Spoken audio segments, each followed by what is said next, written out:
özüm, gel bir oyun oynayak senle.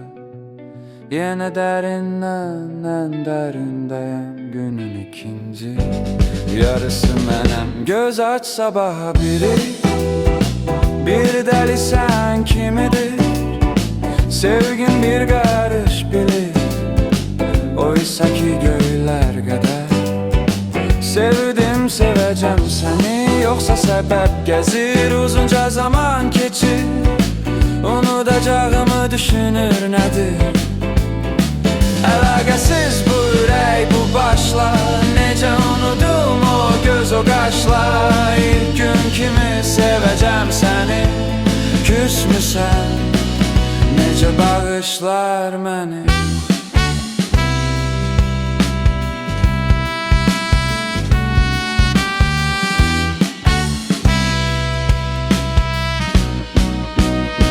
Göz aç sabaha biri, bir deli sen kimidir?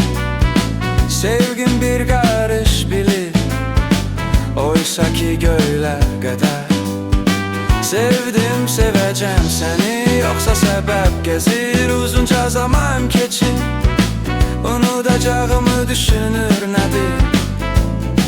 Əlaqəsiz bu ürək bu başla, necə unudum o göz o qaşlar. İlk gün kimi sevəcəm səni, küsmüsən, necə bağışlar məni.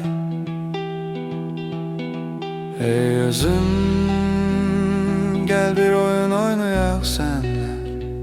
Yine derinden en derinden, günün ikinci yarısı menem.